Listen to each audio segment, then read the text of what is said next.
એટલે ધામનું લક્ષ્મીનારાયણ મંદિર મેળી ઉપર અને અહીંથી અહીંયા ગણપતિ દાદા છે, સાથે હનુમાનજી મહારાજ પણ અહીંયા બિરાજમાન છે.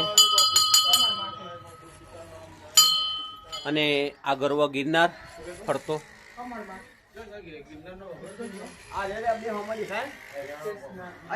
આ આનંદ આશ્રમનો આગળનો ભાગ. મારી સાથે આ મહાનુભાવ પિનાકભાઈ સૌસાણી અને એના અગ્રસ્થાને અમે આગળ આજે અહીંયા મુલાકાત લીધેલી છે.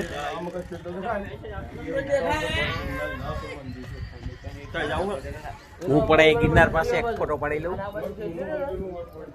અને અહીંયા આપણે એક ધજા દેખાય છે, ત્યાં પણ હનુમાનજીનું મંદિર છે. સામે એક બીજું મંદિર દેખાય, ત્યાં પણ હનુમાનજી છે. અને આપણે ચોક્કસ બધી મુલાકાત લેવાના છીએ અને પ્રભુના પીપળે પણ જવાના છીએ. તો અસ્તુ. જય ગિરનાર, જય દત્તાત્રેય, જય દત્ત ભગવાન.